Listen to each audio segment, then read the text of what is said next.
नमस्ते, आपके साथ मैं हूं जयप्रकाश शर्मा और आप देख रहे हैं माहौल टाइट है। 24 में किसका मंगल। माहौल टाइट में हम बात करेंगे 22% वोट पर दंगल। जी हाँ, क्यों 22% वोट पर दंगल है? जैसे जैसे चुनाव नजदीक आ रहा है वैसे वैसे सियासी दल जातीय समीकरण साधने में जुट गए। पश्चिमी उत्तर प्रदेश से शुरू हुआ बीजेपी का दलित सम्मेलन अवैध क्षेत्र तक पहुंच गया। जी हाँ, जो पश्चिमी यूपी से चला वो अवध क्षेत्र तक पहुंच चुका है। कल लखनऊ में बीजेपी बड़ा दलित सम्मेलन करने जा रही है। इस सम्मेलन में सीएम योगी मौजूद रहेंगे, साथ ही बीजेपी के तमाम दलित सांसद और विधायक भी सम्मेलन में शामिल होंगे। कह सकते हैं कि कल बीजेपी दलितों के सहारे लखनऊ में शक्ति प्रदर्शन करने जा रही है। तो दलित वोटर पर सबकी नजर है। 22% वोट है और इसी पर सबकी नजर है और इसलिए बीजेपी भी दलित सम्मेलन कर रही है। वहीं अखिलेश यादव भी आपने देखा होगा कि वो पीडीए फॉर्मूला लेकर आए हैं। तो पीडीए यानी पिछड़ा दलित अल्पसंख्यक को वो एकजुट करने की कवायद में लगे हुए हैं। यानी सबकी चिंता दलित वोट बैंक है।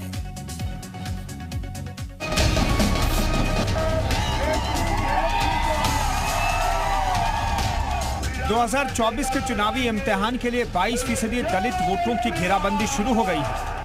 तमाम दल दलितों को अपने पाले में लाने की जुगत में है। बीजेपी, सपा हो या फिर कांग्रेस, हर कोई खुद को सबसे बड़ा दलित हितैषी बता रहा है। दलितों पर डोरे डालने के लिए बीजेपी 2 नवंबर को लखनऊ में बड़ा सम्मेलन करने जा रही है। बीजेपी का दावा है कि सम्मेलन में करीब 2 लाख लोग शामिल होंगे। हमारे जैसे लोगों को जमीन से उठा करके आसमान तक पहुंचाने का काम भारतीय जनता पार्टी का एक छोटा सा कार्यकर्ता। तो पंडित दीनदयाल जी ने जो सपना देखा था, बाबा साहब भीमराव अम्बेडकर ने जो सपना देखा था कि ये शोषित पीड़ित समाज, पंडित दीनदयाल जी ने कहा था कि जो अंत्योदय का जो अपनी पुस्तक में जिक्र किया, अर्थात विकास की मुख्य धारा से वंचित रहा, उसके बीच में जाकर के काम करने की जरूरत है। 2 नवंबर को लखनऊ के स्मृति उपवन में दलित महासम्मेलन का आयोजन होगा। इस सम्मेलन में मुख्यमंत्री योगी आदित्यनाथ, बीजेपी प्रदेश अध्यक्ष भूपेंद्र चौधरी, 17 दलित सांसद, 64 दलित विधायक और अवध क्षेत्र की सभी सीटों के अनुसूचित समाज के लोग शामिल होंगे। लखनऊ में बड़ा सम्मेलन कर बीजेपी एक तरफ तो दलित समाज में पैठ बनाने की कोशिश करेगी, साथ ही दूसरी तरफ शक्ति प्रदर्शन कर विपक्ष को ताकत का एहसास दिलाएगी। पिछले विधानसभा चुनाव में, पिछले नगर निकाय के चुनाव में देखें तो भारतीय जनता पार्टी का वोट शेयर भी बढ़ा, हमारी सीटें रिकॉर्ड आई, हम सारे मेयर की सीटें जीते। कारण क्योंकि हर नगर में भारतीय जनता पार्टी को अनुसूचित वर्ग का समर्थन मिला, बहुत बड़े पैमाने पर मिला।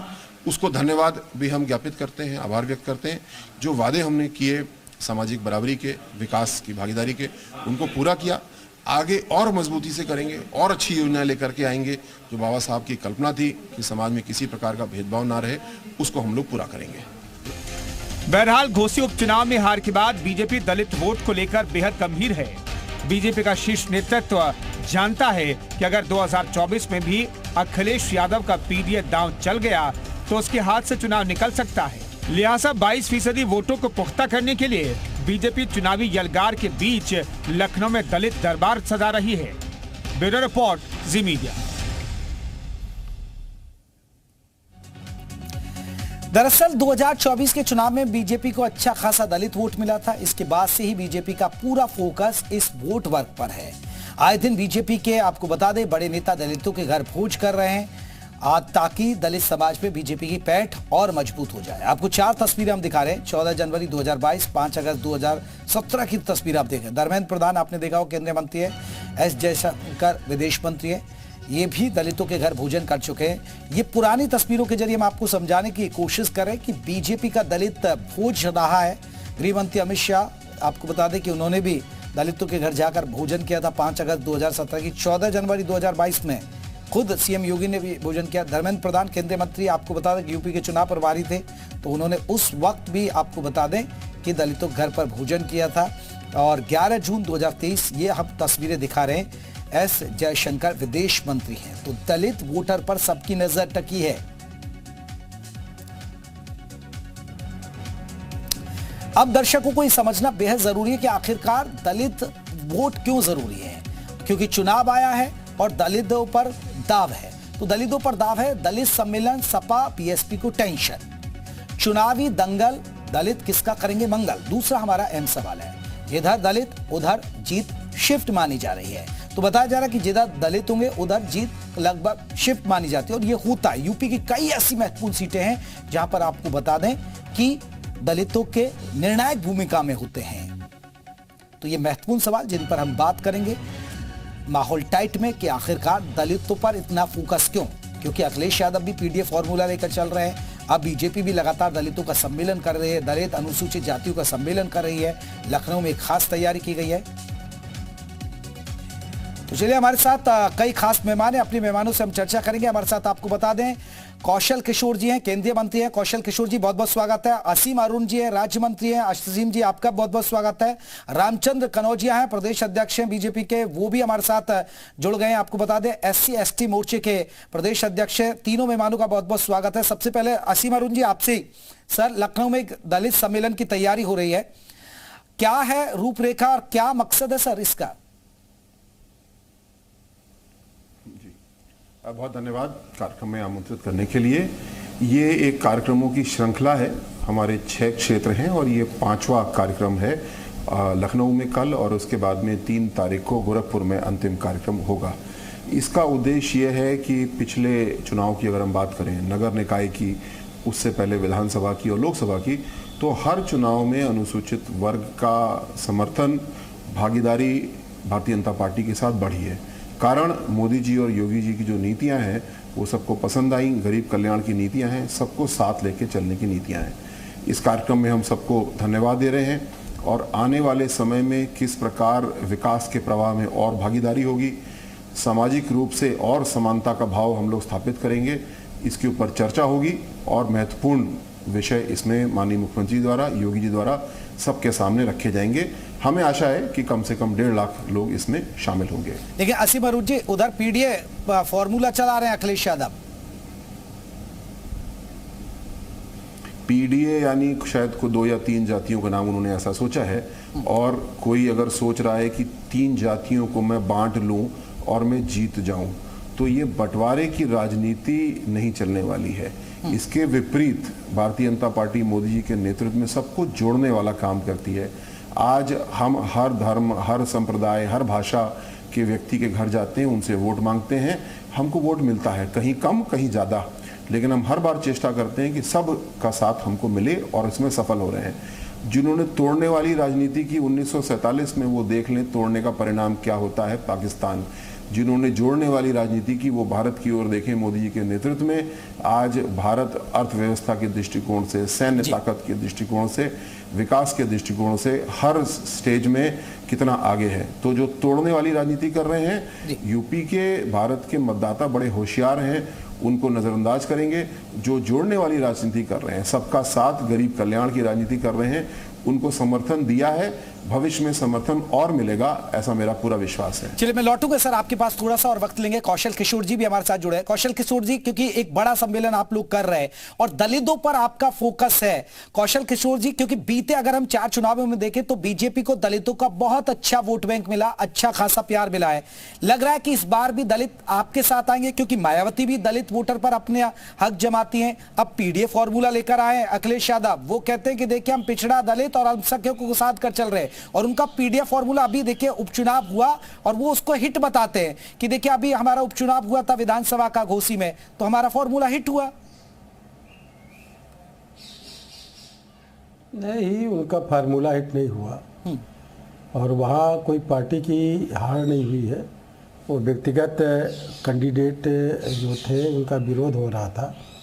जो सच बात है वो ये है, जहाँ तक पीडीए की बात रही तो दलितों का सबसे ज़्यादा अपमान कांग्रेस ने किया और दूसरे नंबर पे सबसे ज़्यादा उत्तर प्रदेश में अपमान समाजवादी पार्टी ने किया। समाजवादी पार्टी ने 2012 के घोषणा पत्र में ये जारी किया था कि जिन भी दलित समाज के, अनुसूचित जाति समाज के लोगों को प्रमोशन में आरक्षण मिला है, उन सारे अधिकारियों को हम डिमोट करके उनको नीचे बैठा देंगे। 2012 में समाजवादी पार्टी सत्ता में आई, लाखों लोगों को, शेड्यूल कास्ट अनुसूचित जाति के लोगों को, तहसीलदार को लेखपाल, एसडीएम को तहसीलदार, इंस्पेक्टर को दीवान, सीओ को इंस्पेक्टर, इस तरह नीचे के पदों पर पदावनित करके उनको बेइज्जत करने का, अपमान करने का काम किया लाखों लोगों का।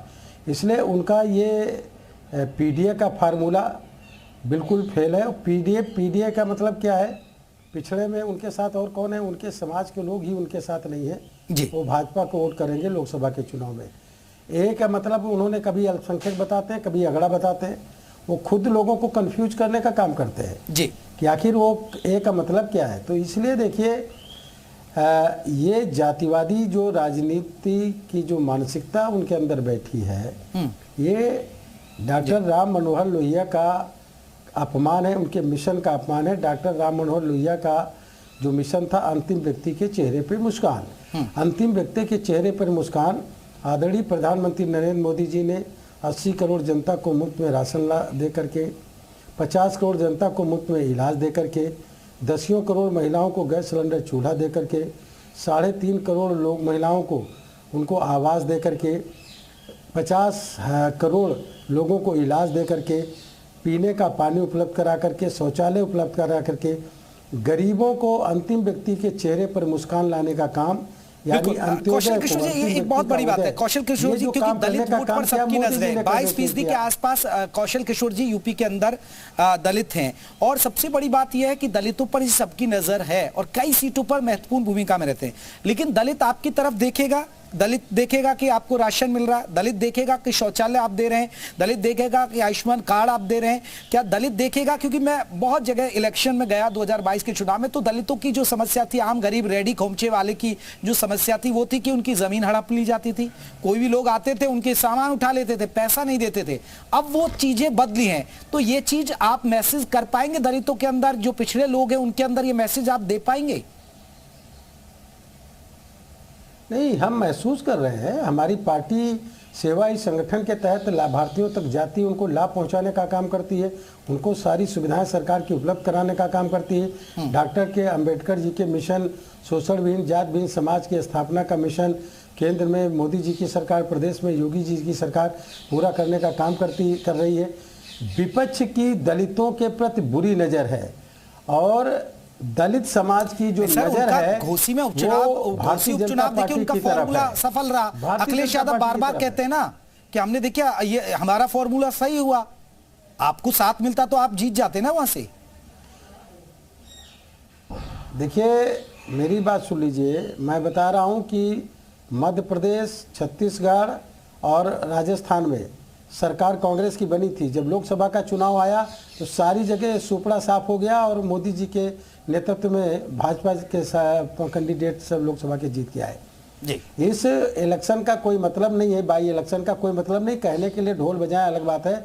उत्तर प्रदेश में 80 की 80 सीटें भारतीय जनता पार्टी के चलिए, कौशल किशोर जी कह रहे हैं कि 80 की 80 सीटें जीते हैं। मैं लौटूंगा आपके पास। रामचंद्र कनौजिया जी भी हमारे साथ हैं, प्रदेश अध्यक्ष हैं बीजेपी SC/ST मोर्चे के। रामचंद्र जी, बहुत बहुत स्वागत है। सर, क्या प्लानिंग है दलितों को साधने के लिए? और आप तो प्रदेश अध्यक्ष हैं, आप पर ज्यादा जिम्मेदारी है। आपको लग रहा है कि दलित, अल्पसंख्यक सभी लोग आपके साथ जुड़ेंगे और अनुसूचित जाति के लोग आपकी तरफ देखेंगे? धन्यवाद भाई साहब। देखिए, भारतीय जनता पार्टी सैद्धांतिक आधार पर काम करती है और कभी सिद्धांतों से समझौता नहीं करती है। जिनके विचारों पर हम काम करते हैं, पंडित दीनदयाल उपाध्याय, उन्होंने ये सपना देखा था कि जो हमारे विकास की मुख्य धारा से जो लोग वंचित रहे, जब हमारे पास सत्ता आए तो उनको योजना बना करके उनके जीवन स्तर को उठाने का काम किया। यही सपना हमारे डॉक्टर भीमराव अंबेडकर बाबा साहब ने देखा था। उन्होंने भी कहा था कि जो शोषित पीड़ित समाज के लोग हैं उनके बीच में जा करके काम करने की आवश्यकता है। और जब मैं तो धन्यवाद देता हूँ उत्तर प्रदेश की जनता को, जिन्होंने हमें 17 और 22 में पूर्ण बहुमत की सरकार दी। और जब पूर्ण बहुमत की हमें सरकार दी तो ईमानदारी से हम आदरणीय हमारे योगी जी ने, बाबा जी ने हमारे ईमानदारी से योजना बना करके उन तक लाभ पहुंचाने का काम किया। और जो उनका जीवन स्तर था, अब आप देखिए उनका जीवन स्तर उठ रहा है, तमाम प्रकार की योजनाओं का उनका लाभ मिल रहा है, आवास मिलता है तो उनका पैसा बचता है। नहीं, लेकिन रामचंद्र जी, एक बड़ा सवाल है, क्योंकि देखिए दलित वोटर में भी जाटव और गैर जाटव, ठीक है, गैर जाटव का आपको प्यार मिल रहा है, लेकिन जाटव वोट मायावती का एक कैडर वोटर है और मायावती से वो कभी अलग नहीं होता है। हालांकि स्थितियां थोड़ी बदली हैं। आपको लग रहा है कि जाटव भी बीजेपी के साथ जुड़ पाएगा? 100% मेरा प्रवास पूरे उत्तर प्रदेश में रहा है और मैं अभी जब 22 में पश्चिम घूम रहा था तो जीत की शुरुआत हमारे पश्चिम से क्षेत्र से हुई थी और पश्चिम के अंदर जितना जाटव था उस सब ने मिलकर के हमें वोट किया है और उसी के बलबूते हमारे उत्तर प्रदेश में सरकार बनी है। हमने जो कहा, मैंने आपसे कहा, मैंने सिद्धांतों से कभी समझौता नहीं किया, जो कहा है वो किया है। हमारे बाबा जी जो है जिस तरीके से इस देश की कानून व्यवस्था को लेकर के जो विश्वास पैदा हुआ है जनता का और गरीबों के बीच में, जो अभी अभी आप कह रहे थे कि लोग आते थे पैसा छीन लेते थे, मजदूरी नहीं देते थे, वो सब चले गए दिन। ये विश्वास जागा है हमारे दलित समाज के अंदर। चलिए, विश्वास जागा। रामचंद्र जी कह रहे हैं, मैं लौटूंगा। कौशल किशोर जी भी हमारे साथ जो है, अनुज भी हमारे साथ जुड़े। एक बार अनुज का रुख कर लेते हैं वाराणसी से। अनुज, अगर बात करें, क्योंकि पूर्वांचल में भी समीकरण साधने की कोशिश हो रही है और दलितों पर ही ज्यादातर फोकस है, अभी क्या बीजेपी की प्लानिंग चल रही है दलितों को साधने की? क्योंकि पीएम मोदी का संसदीय क्षेत्र है और बहुत सारा इलाका पूर्वांचल में अगर आप आसानी से सीटें फतेह कर ले, हालांकि पश्चिमी यूपी के अंदर बीजेपी की सीटें कमजोर थी पिछली बार, लेकिन पूर्वांचल में मजबूत है। लेकिन और मजबूती के लिए बीजेपी क्या प्लान कर रही है?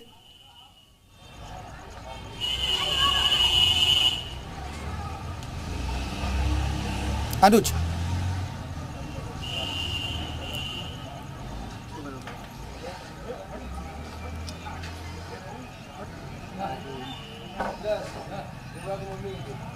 बिल्कुल, देखिए जैसे 2024 के चुनाव नजदीक आ रहे, सभी दलों के लोग दलित वोट बैंकों के साधने की कोशिश कर रहे हैं, लेकिन हमारे साथ काशी की कुछ जनता भी है। हम उनसे सीधे बातचीत भी करते हैं कि किस तरीके से, जैसे सपा हो गई और कांग्रेस हो गई, सभी दलों के लोग अब दलितों की वोट बैंक की राजनीति कर रहे हैं। क्या देखते हैं इसको? देखिए, भारतीय जनता पार्टी, अनुसूचित समाज वर्तमान में भारतीय जनता पार्टी के साथ है। देश के यशस्वी प्रधानमंत्री श्री नरेंद्र मोदी जी ने जो अनुसूचित समाज के लोगों को सम्मान देने का काम किया है, उत्तर प्रदेश के यशस्वी मुख्यमंत्री श्री योगी आदित्यनाथ ने किया है। हमारे भगवान डॉक्टर भीमराव अंबेडकर को सम्मान देने का काम अगर किसी ने किया है तो भारतीय जनता पार्टी ने किया है। भारत रत्न भारतीय जनता पार्टी ने बाबा साहब को देने का काम किया है। हमारे देश के यशस्वी प्रधानमंत्री श्री नरेंद्र मोदी जी ने जिस तरीके से बाबा साहब को पंचतीर्थ देकर एक समाज में, एक अनुसूचित समाज में एक अलग पहचान बाबा साहब की सम्मान देने का काम किया है, ये सिर्फ भारतीय जनता पार्टी की ने की है। बाबा, कितना बदलाव हुआ है? अभी बदलाव जो हुआ है, बदलाव हुआ जरूर है, लेकिन कुछ समाज, अनुसूचित जाति के जो कुछ समाज के लोग हैं, जैसे स्वच्छकाल वाल्मीकि समाज के लोग हैं, तमाम ऐसे लोग हैं जिनके विषय में सरकार को और कुछ करने की जरूरत है। अभी पीडीए की राजनीति अखिलेश यादव कर रहे हैं, क्या देख रहे हैं इसको? पीडीए का कोई मतलब नहीं है, एक अपना वो छलावा है इनका। पीडीए का कोई असर नहीं पड़ने वाला है। जनता मोदी जी के साथ है, योगी जी के साथ है। आप लोगों का क्या मानना है? किस तरीके से जैसे चुनाव आता दलितों की राजनीति करते हैं, बदलाव हुआ है कि नहीं? अभी बदलाव बिल्कुल हुआ है। थोड़ा सा सरकार को उस पर विशेष ध्यान देना होगा। दलित में विशेष कौम वाल्मीकि के ऊपर विशेष ध्यान देना होगा। जमीनी स्तर से, कितना जमीनी स्तर से कि जैसे जन जन तक लोग पहुंच सके, वैसा अनुसूचित जनजाति के पास भी सरकार को अपने बिल्कुल सरकार के पास पूछना होगा। एक बड़ा सवाल, कौशल किशोर जी जल्दी से एक छोटा सा सवाल सर। विपक्ष कहता है, कौशल किशोर जी, कि देखिए दलितों पर अत्याचार बढ़े बीजेपी के राज में, और एक सबसे बड़ी बात है, विपक्ष का सवाल भी होता है, बीजेपी कभी किसी दलित को पीएम या सीएम बनाएगी? कौशल किशोर जी, लगता है उन तक हमारी आवाज नहीं पहुंच पा रही। आप सभी मेहमानों को बहुत बहुत शुक्रिया। रामचंद्र जी आपका भी, अनुज हमारे साथ जुड़े, आपका बहुत बहुत शुक्रिया। तो माहौल टाइट आप देख रहे हैं, दलितों की राजनीति, 22% वोट अगर जिसके पाले में गया उसकी जीत सुनिश्चित कर देते हैं ये वोट, इसलिए सब पर नजर है। बहुत बहुत शुक्रिया।